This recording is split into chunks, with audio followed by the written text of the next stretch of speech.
O que é o exorcismo? Normalmente eu gosto de fazer uma distinção entre a definição, aquela que eu chamo a definição de sentido amplo do exorcismo. Exorcismo é a ação de expulsar o demônio. Muitas vezes nós usamos a palavra exorcismo nesse sentido mais amplo, mas para a Igreja o exorcismo tem um sentido, quando nós falamos de exorcismo, nos referimos ao rito do exorcismo, ou seja, a ação litúrgica em que alguém, em nome de Cristo e da Igreja, o exorcista, expulsa o demônio. No mundo litúrgico existem dois tipos de exorcismo, o chamado exorcismo maior ou solene, que apenas pode ser realizado pelo próprio bispo ou por um sacerdote nomeado expressamente por ele, o exorcista, e também os famosos ou menos famosos exorcismos menores, que são exorcismos litúrgicos também, que se realizam, por exemplo, na iniciação cristã dos adultos, naquele período de catecumenado, ou antes do batismo de uma criança. Tem uma pequena oração de exorcismo. Aí o próprio sacerdote ou diácono que batiza, até mesmo um catequista, pode rezar esses exorcismos menores, que também são exorcismos litúrgicos e, portanto, também se realizam em nome da Igreja. Então, essas seriam as distinções principais para não entrarmos em confusão. Às vezes, eu vejo que existem alguns mal-entendidos, porque uma pessoa fala de exorcismo no sentido de expulsar o demônio e outra fala de exorcismo em sentido técnico, mais litúrgico. Então, às vezes, se cria alguma mal-entendido por usarmos a mesma palavra para nos referirmos a coisas um pouco diferentes. Estão relacionados. Todo o exorcismo litúrgico é também a ação de expulsar o demônio, mas não toda hora a ação de expulsar o demônio. Uma oração de libertação, tecnicamente, não seria exorcismo em sentido estrito, mas seria exorcismo em sentido amplo.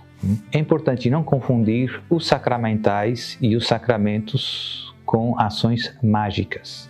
Qual é a diferença da magia e da graça de Deus que atua através dos sacramentos e também dos sacramentais? É que, ao contrário na magia, Deus sempre requer a nossa disposição de coração. Ou seja, é necessária a nossa conversão, é necessária a nossa mudança de vida para estar pronto para receber as graças que Deus quer dar. Quando você vai no bruxo, ou no mago, ou no curandeiro, você não tem que se arrepender dos seus pecados, você não tem que se confessar, você não tem que professar a fé em Deus, você tem que pagar normalmente, e pagar bem. Então, existe uma grande diferença entre as graças de Deus, os milagres que Deus faz, que, como eu digo, requerem essa disposição de coração, essa conversão da parte do homem, e quando as pessoas recorrem a essas outras forças ocultas para seus, digamos, interesses, às vezes até interesses mais mesquinhos, vingar-se de alguém. Então, no fundo, são duas disposições de fundo, não? Um querer servir a Deus e receber as graças de Deus, e um querer servir-se das forças ocultas para usá-las para os seus próprios interesses, prescindindo da conversão de vida. Isso é importante. Por quê? Porque muitas pessoas se aproximam do exorcista como mais um curandeiro, como mais um mago, como mais um bruxo. Então, e eu posso atestar da minha experiência, sempre ficam muito surpreendidas porque não se paga nada, é a primeira vez que alguém não cobra nada, e ficam muito surpreendidas que eu peço que tem que se confessar, e tem que se confessar bem. E então elas não... Por quê? Porque a mentalidade mágica é exatamente essa que eu acabei de descrever. Você vai, paga e não é necessária a conversão. As graças supostamente acontecem independentemente das nossas disposições, pois com Deus não funciona assim. Deus quer a conversão do coração, e para a graça poder entrar é preciso ter um coração bem disposto. E isso acontece com se concretiza na prática com uma boa confissão, com um arrependimento sincero dos nossos pecados. Para podermos receber a salvação de Deus, temos que querer Deus e rejeitar os ídolos. Por isso, nas promessas batismais temos aquelas renúncias antes. Para querer Deus, para querer professar a fé, é preciso essas renúncias. Então, no bruxo, no mago, no curandeiro, não tem que renunciar a nada. Você pode viver no desmantelo, paga e supostamente recebe as graças. Pois o que acontece é que não é bem assim. Às vezes o demônio até dá algumas aparentes graças ou temporárias graças, mas depois sempre vem uma amarga fatura mais tarde, né? Porque você nunca fica bom. O seu estado geral sempre se vai agravando. E no final, você desespera quase e aí vai procurar o padre. Depois de anos e anos, acontece muitas vezes comigo, pessoas que passaram 20 anos passando de em bruxo, de curandeiro em curandeiro, gastaram tudo o que tinham e no final vem. Então é preciso evangelizá-los do início e ajudá-los a sair desta mentalidade mágica que no fundo são pecados diretos contra o primeiro mandamento: não terás outros deuses. Na magia eu estou confiando numa força sobre-humana, digamos assim, espiritual, mas que não é o Deus, que não vem do Deus criador do céu e da terra. É outra fonte de força. E isso implica uma certa idolatria, um certo adultério. Eu estou dizendo implicitamente: Deus, você que criou o céu e a terra, não me resolve os problemas. Quem me resolve é esta força que está aqui nos cristais, ou não sei aonde, ou aquela pessoa que tem aquele dom e tal. Não é o Criador do céu e da terra. Às vezes tem umas situações mais complicadas de discernir, porque o demônio é pai da mentira e gosta de, como diz São Paulo, se fazer passar por anjo de luz. Então tem muitos curandeiros que põem lá a imagem do Padre Pio, a imagem de Nossa Senhora de Fátima e o Sagrado Coração de Jesus, mas no fundo não estamos sempre dentro do mundo da magia. Você está caindo, parece uma pessoa do bem. Muitas pessoas relatam para mim: padre, mas é uma pessoa do bem, ele reza e tem lá o Sagrado Coração de Jesus. Você vai lá, paga na mesma, ele entra no transe, diz as coisas que o demônio quer dizer para você e você cai que nem um patinho. Pronto, portanto, cuidado. Nós adoramos o único Deus vivo e verdadeiro, Pai, Filho e Espírito Santo, e nada mais. Só Deus é Deus. Primeiro mandamento: amá-lo e adorá-lo sobre todas as coisas. Os pecados de adivinhação, de magia, de idolatria, são tudo pecados contra o primeiro mandamento da lei de Deus. Tem vários filmes sobre exorcismo hoje em dia, tem saído alguns, tem algumas sessões, já vou dizer um que eu penso que é interessante do ponto de vista da psicologia diabólica, que é o Nefarius. Vale a pena ver, é um filme bom, me parece muito útil, mas os outros em geral são filmes que deformam muito a realidade dos exorcismos em si. Então, o demônio fala muito, os exorcismos consistem em longas conversas com o demônio. E os fenômenos, digamos, que acompanham as manifestações diabólicas, as libertações, o mexer os membros, etc., são um pouco exagerados. Tem um fundamento de verdade, mas é um pouco como uma caricatura.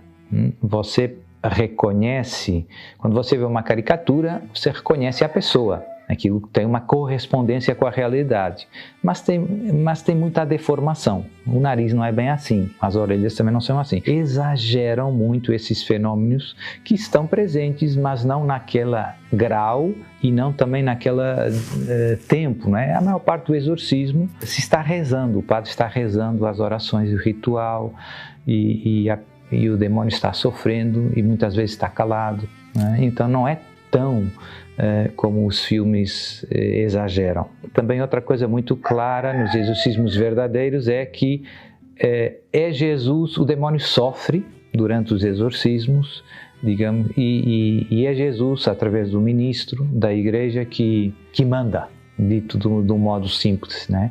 Os demônios têm que, um pouco contrariados, se submeter ao domínio de Jesus e à autoridade de Jesus, exercitada por meio do sacerdote, como eu dizia, delegado pelo bispo para essa missão. Essa é a pergunta, uma das perguntas que me fazem com mais frequência. Padre, é fácil discernir os casos que necessitam de exorcismo dos outros? Não tem muita gente que tem problemas mentais e isso? Então, eu diria que é difícil para quem não tem muita experiência. De fato, tem muitas pessoas, mesmo para as próprias pessoas, tem muitas pessoas que se creem vítimas de ataques diabólicos extraordinários, que experimentam coisas estranhas na sua vida, mas quando se vai ver com calma, quando vão no padre, no exorcista, os sintomas que estão experimentando, os problemas que estão experimentando têm causas naturais. Podem ser do foro fisiológico normal, doenças físicas, doenças mentais, distúrbios emocionais. E hoje podemos dizer genericamente que, em geral, tem muita gente experimentando, digamos assim, problemas na sua vida. O mundo se tornou agitado, acelerado e então é fácil que as pessoas experimentem problemas em geral de todo tipo, né? Então é verdade que muita gente vem a ter com o padre exorcista porque crê sinceramente que está sendo vítima de um distúrbio diabólico extraordinário. Eu costumo dar um número, se bem que não fiz as contas, mas eu diria que 90%, mais de 90% das pessoas que se crê vítima de um distúrbio diabólico extraordinário, não é. Então, o padre tem que ouvir com muita paciência, fazer as perguntas e etc., e dar o diagnóstico. E como distingue o padre dos distúrbios naturais dos preternaturais? Tecnicamente assim se chamam, os causados pelo demônio. Como eu dizia, a experiência ajuda muito. Os distúrbios de origem diabólica extraordinários, porque os ordinários são a tentação. Tem gente também que vem ter com o padre e diz: padre, mas eu sou muito tentado.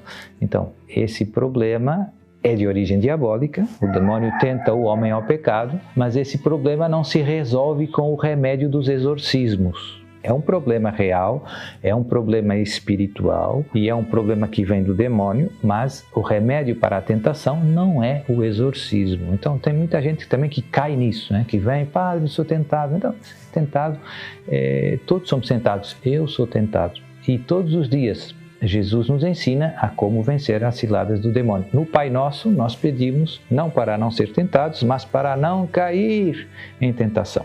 Pois tem todo um porquê que Deus permite. Às vezes a gente se pergunta: padre, mas por que Deus permite tanta tentação? Porque a tentação nos obriga a fazer escolhas. E as escolhas, se forem boas, dão origem às virtudes. Escolher o bem me faz melhor, né? Dito de uma maneira simples. Então, as tentações são perigosas, por um lado, porque eu posso cair, mas por outro lado são benéficas, porque eu me exercito nas virtudes, e as virtudes me tornam melhor, mais parecido com Jesus. Os distúrbios extraordinários não são tentações, são ataques diabólicos. Normalmente os exorcistas os dividem em alguns tipos, que podem ser a vexação diabólica, é um distúrbio sobre os nossos sentidos externos, ver coisas, ouvir coisas, sentir coisas, são vexações diabólicas. As obsessões diabólicas são um distúrbio extraordinário causado pelo demônio sobre os nossos sentidos internos, sobre a imaginação e a memória em particular. Esses sim são mais difíceis de discernir algumas de doenças mentais. A possessão diabólica, quando o demônio toma controle das nossas faculdades motoras, mexe o nosso corpo por nós, fala pela nossa boca. E também a chamada infestação diabólica, quando o demônio tem uma ação extraordinária não sobre uma pessoa em concreto, mas sobre um local ou sobre animais. E o exorcismo se pode rezar, às vezes tem que ser rezado sobre um local e sobre animais. Por que um local? Porque muitas vezes aquele local foi cenário de rituais satânicos. De alguma maneira foi consagrado ao demônio. Isso dá ao demônio um poder fora do normal sobre aquele local. Acontecem coisas estranhas no local, a luz, tipo filme, né? As luzes estouram, e acontecem barulhos, etc. Qualquer pessoa que vá no local experimenta isso, não é uma pessoa em concreto. Então o exorcismo é rezado sobre o local e não sobre a pessoa. O distúrbio não está ligado à pessoa. Quando é a pessoa que ouve as coisas, que vê as coisas, que sente as coisas aqui, ali e ali, então o problema está com ela. E mais ninguém vê, e mais ninguém experimenta. Então, e o discernimento, padre? Volte no discernimento. O discernimento é um quadro, tem vários indícios de um distúrbio diabólico extraordinário. Mas eu gosto de sublinhar que isoladamente esses indícios são ambíguos, não são suficientes para chegar à certeza no diagnóstico. É um quadro de coisas estranhas. Exemplos, padre, dê uns exemplos de coisas que podem acontecer às pessoas que precisam dos exorcismos. Exemplos, doenças sem diagnóstico clínico.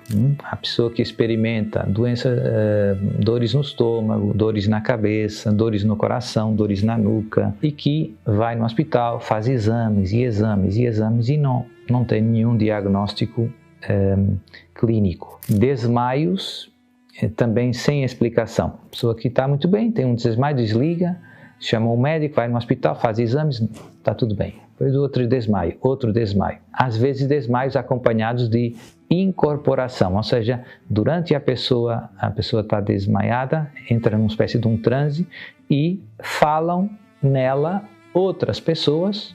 Muitas vezes o demônio se faz passar por defuntos, pessoas que já morreram. Às vezes aproveita que morre alguém, passado uma semana começa fazendo isso, fazendo as pessoas daquela família pensar que o avô está aparecendo e está falando e que precisa da ajuda. Então as pessoas caem muito fácil nessas ciladas do inimigo. A pessoa vai no hospital, faz exames, não encontram nada. Aversão, e esse é muito importante, aversão às coisas sagradas. Pessoa que quando entra no Santuário de Fátima se sente muito indisposta. Começa querendo vontade de vomitar, dor de cabeça, querer sair dali rápido, ou começa bocejando compulsivamente. Então, são sinais de aversão às coisas sagradas. Uma pessoa em contato com a oração, com um local sagrado, como é um santuário, como é uma igreja, como é um cemitério, ela experimenta repugnância e manifestações físicas. Depois, a capacidade de conhecer coisas desconhecidas por via natural. Por exemplo, pessoas que olham para outra pessoa e têm uma voz interior que lhes diz: essa pessoa tem um problema no fígado. E a pessoa nem sabe o nome dela. Então ela vai lá e diz: você tem um problema no fígado. E ela estava mal e tal, e de facto estava com problema de fígado. Então o demônio inspirou ela, dando conhecimento de uma coisa que, conhecida pelo demônio e por a pessoa que estava doente, era desconhecida para um estranho. Isso causa muita impressão das pessoas e todo mundo fica achando que essa pessoa que fez adivinhou, tem um dom. E muitas vezes o demônio tenta convencer essa pessoa que esse dom é de Deus, então que ela tem um dom para ajudar todo mundo, né? Então, esse adivinhar com os outros, né? Como eu digo, é um quadro, né? Porque também é verdade, tem a palavra de ciência. Deus pode inspirar os santos para dizer coisas desconhecidas, mas os santos não bocejam no terço, nem desmaiam no santuário, né? Portanto, é preciso ter cuidado no diagnóstico, tem que ter um quadro e também tem que procurar uma explicação natural para as várias coisas que vão surgindo, né? A pessoa tem dor de cabeça, fez exame, não fez, então tem que fazer, né? Pronto, então, e aí são úteis os cientistas, os médicos, né? Os profissionais de saúde. Muitas vezes eu tenho que encaminhar as pessoas para fazer alguns exames que elas não fizeram. Elas às vezes se precipitam como primeira opção, vai no exorcista. Não, primeiro tem que procurar uma explicação natural e com frequência, como eu dizia, a grande maioria dos casos, 90% dos casos, tem uma explicação natural. O exorcista conversando com a pessoa, às vezes depois surgem coisas, por exemplo, ligadas ao início dos distúrbios. Isso também é interessante, é mais um indício. Por exemplo, eu pergunto, a pessoa tem dificuldade em rezar o terço e começam dores de cabeça, e eu pergunto, e quando começou esse problema? Começou na altura em que eu me casei, padre. E a pergunta que eu venho a seguir é, e alguém não queria o seu casamento? Alguém faltou no seu casamento? Desapareceu alguma coisa no seu casamento? Vou dar tudo casos que eu estou pensando, tudo casos que já me aconteceram, né? Sim, alguém não queria, essa pessoa não queria. E o que é que... e desapareceu um dos meus sapatos, e apareceu outra vez. Então, às vezes a gente vê que houve pessoas que não queriam o casamento e existem factos que mostram que alguém tentou fazer alguma coisa, bruxaria, magia negra, para destruir aquele casamento. E às vezes surgem distúrbios imediatos, né? Infertilidade, muito típico, né? O demônio causa a infertilidade. Depois de você rezar, dar a bênção, tudo normal, vêm as crianças. Então, são vários indícios, quando você já recolhe vários, consegue chegar à certeza de que é um distúrbio de origem diabólico e não uma doença mental, porque você tem os exames, tem todo o quadro, né, e chega a essa conclusão. Depois, rezando, o que é que acontece? A pessoa que é atormentada pelo demônio, rezando uma simples oração de libertação ou dando uma bênção um pouco mais sobre esse tema, prolongada, pedindo a Jesus que destrua qualquer malefício, o demônio se vai manifestar. Às vezes não se manifesta logo, mas se nós insistirmos um pouco, porque ele sempre se tenta esconder para tentar escapar, mas se a gente insistir na oração, ele se vai manifestar, e então aí é caso de encaminhar o caso para um exorcista, para que possa receber os exorcismos, que são sim o remédio certo para esses distúrbios mais graves. A força física é um sinal bastante evidente quando surgem as manifestações. O problema é que quando se vai no padre e no exorcista, o demónio sempre tenta esconder um pouco. Portanto, normalmente não há manifestações, só quando a gente começa rezando, né?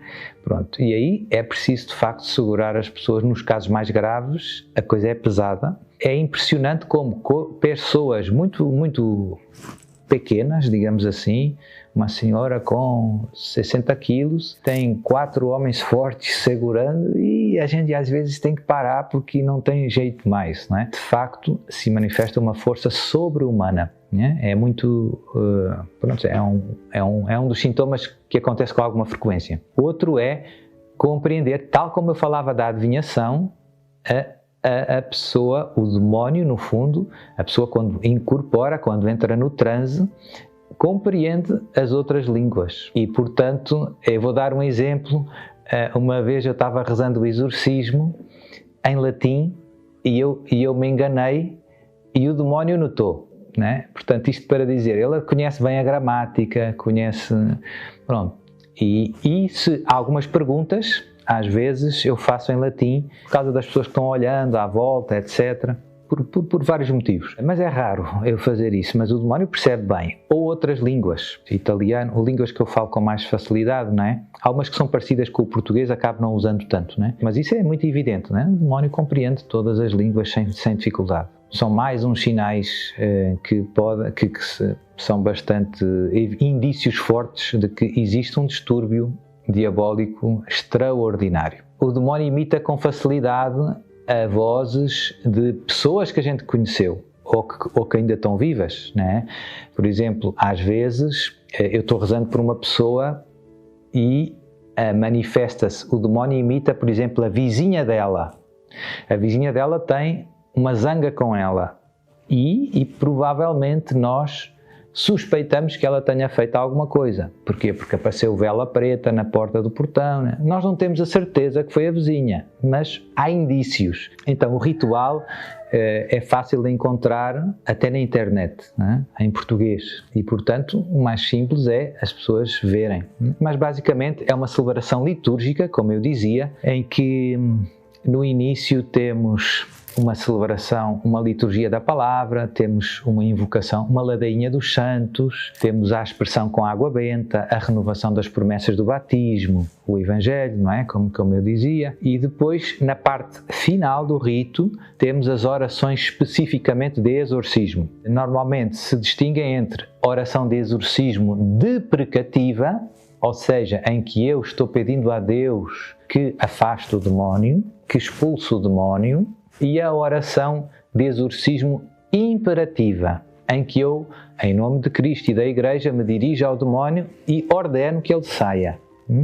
No atual ritual, que foi reformado há pouco tempo, temos sempre, obrigatoriamente, primeiro uma oração deprecativa, seguida por uma oração imperativa, que não é obrigatória, né? Portanto, eu posso rezar só a deprecativa. A experiência de exorcista: o demónio reage muito às orações em geral, mas às imperativas muito, né? Ele não gosta de ouvir ser ordenado em nome de Cristo. E por isso, na minha prática, eu normalmente... Aí em anexo, o atual ritual dos exorcismos tem 2 anexos, o anexo 1 e anexo 2, e tem mais orações de exorcismos, seja deprecativas, seja imperativas, em anexo, que podemos acrescentar, se for caso disso.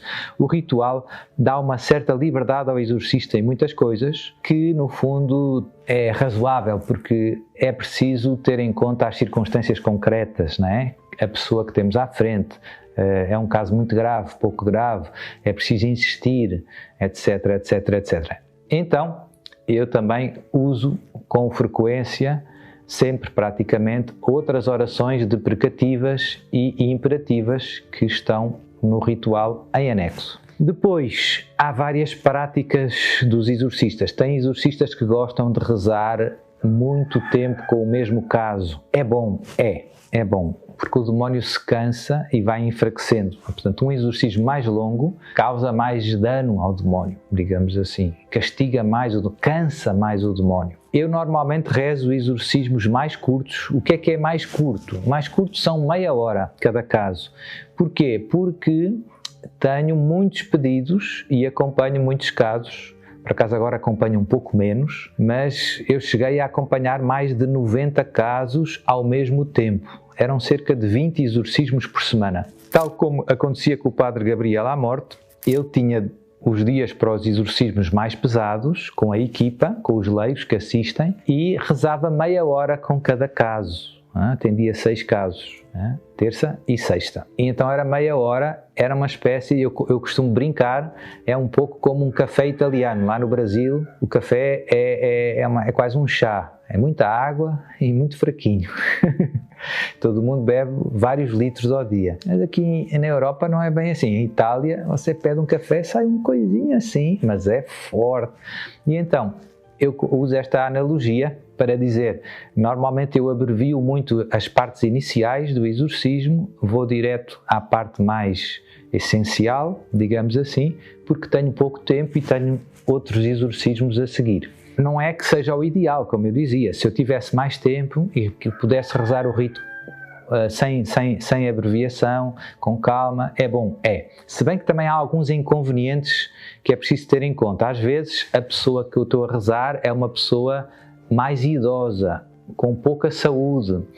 E o demónio cansa muito a pessoa. A pessoa, quando acaba o exorcismo, nos casos mais pesados, está exausta, está suada, não se consegue levantar da cadeira. Foi muito intenso. E já houve casos, infelizmente, em que houve algumas pessoas que, poucas, muito raro, morreram durante o exorcismo. E por isso, eu penso que é prudente também ter algum cuidado com a duração do exorcismo, porque pode ser muito desgastante para a pessoa, também é um pouco para a equipa, não é? Portanto, também, nós também nos cansamos um pouco. Portanto, o exercício mais breve às vezes faz sentido em alguns casos. E depois, como eu dizia, eu tenho o problema de que tenho muitos para atender, então faço mais curtos também. E também por outro motivo mais prático, porque o sucesso da libertação, a caminhada de libertação, depende dos exorcismos, mas depende muito, muito, muito, muito da conversão da pessoa, da sinceridade da conversão da pessoa, do seu empenho na vida cristã, da sua oração, não é? E, portanto, eu recebo as pessoas uma vez por mês. Há exorcistas que pegam num caso grave, rezam com a pessoa todos os dias e vão acompanhando a pessoa todos os dias e a pessoa vai rezando, etc. Eu não consigo oferecer isso, então rezo pouco com as pessoas, rezo pouco tempo e poucas vezes. E depois tento ajudar a pessoa a caminhar rápido na vida cristã, ou seja, ponho mais ênfase na conversão dela, na qualidade das confissões, dou-lhes um exame de consciência para fazer uma boa confissão. Às vezes peço que façam uma confissão de vida, depois oração em família, oração de libertação, missa diária, comunhão.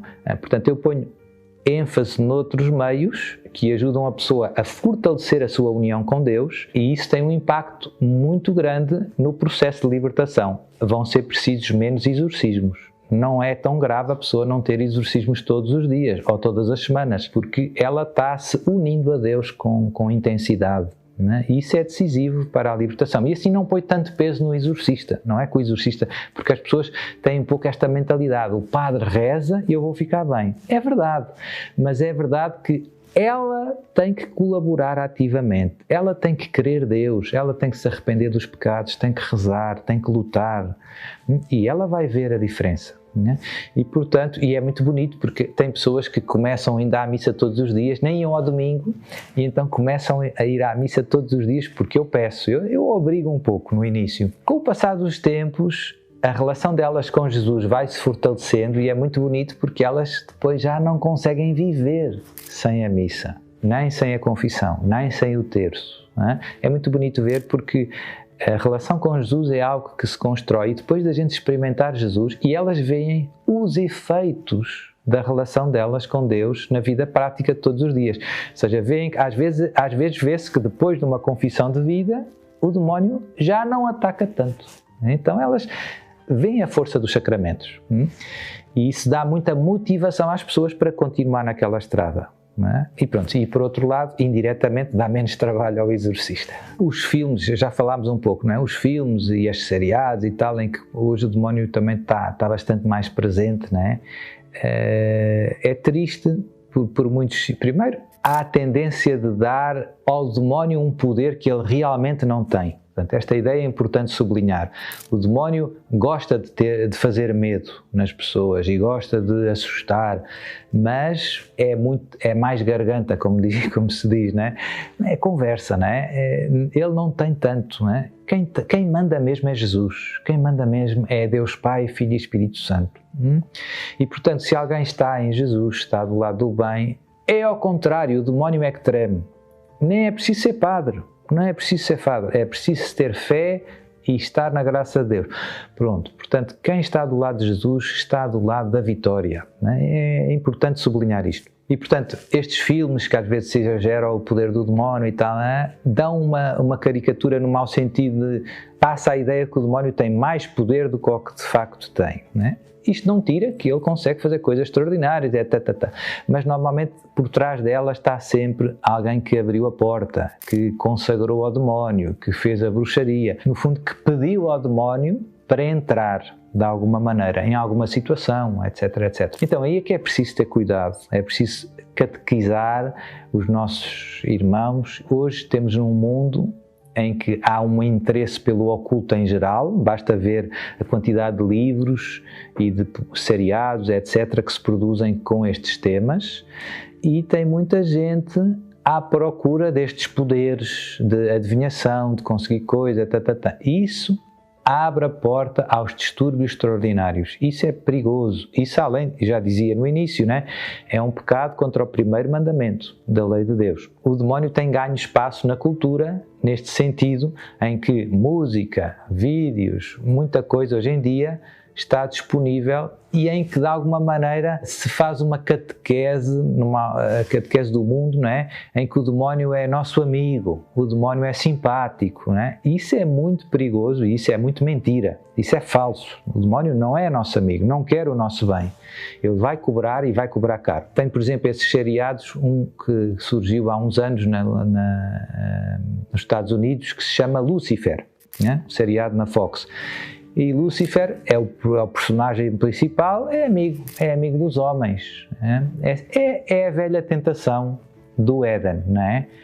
O demónio é nosso amigo e Deus está a nos querer enganar, mas o mentiroso é ele e Deus é a verdade, não é? Portanto, cuidado a quem nós damos ouvidos. Isto aplica-se a muita coisa na nossa vida. Cuidado a quem damos ouvidos. Temos que dar ouvidos a quem está do lado da verdade. E às vezes não é óbvio quem está do lado da verdade. E as novas gerações são vulneráveis porque isto se tornou tudo muito disponível. Hoje eu posso ser satanista sem sair de minha casa por causa da internet, não é? Portanto, tem os rituais satânicos disponíveis, tem seitas satânicas, tem muitas histórias. Você pode ser satanista sem sair de sua casa. Eu vou contar um exemplo prático. Uma vez, não foi comigo, foi com outro exorcista, uma criança estava tendo problemas estranhos. A mãe foi ter com o exorcista e de facto era o demónio. Ele reagia e foram precisos exorcismos. Com o passar do tempo descobriu-se a causa. A causa era o irmão mais velho, que estava no quarto do lado, viu bruxarias na internet e estava rezando, testando as bruxarias com o irmão mais novo, para ver se funcionavam. E funcionavam. Portanto, um exemplo como é perigoso. Os pais não têm noção de que às vezes os filhos são expostos a coisas tão perigosas. Também neste âmbito do contacto com o demónio e com as forças ocultas. Hoje em dia na música, há muitos músicos que fazem concertos em que tem um ritual lá no meio, tem sangue correndo, tem cabeça de bode, tem sinais, tem frases, tem invocações ao demónio. Só não vê quem não quer. E são crianças, são moças de 12 anos que estão lá gritando e pulando. Então, algo está errado. Algo está errado. Nós estamos baixando a guarda nestes temas e é preciso prudência e cuidado, não é? O demónio não é nosso amigo, o demónio não tem graça, nós estamos do lado da luz, não das trevas. Portanto, não brincar com coisas sérias. Nesta terra o que vale a pena é amar a Deus com todo o coração e o pecado é dizer que não a Deus. Por isso nós temos que lutar contra o pecado e temos que querer Deus, querer o céu, servir a Deus, amá-lo com todo o coração cada dia da nossa vida. Amar Jesus, amar Maria, lutar pelo céu e ajudar os nossos irmãos a chegar lá. O demónio quer impedir-nos disso. A gente luta também contra ele, não é só contra ele, também contra o mundo, também contra a carne. São vários inimigos, mas a boa notícia é que temos todos os meios necessários para sair vitoriosos nesta guerra.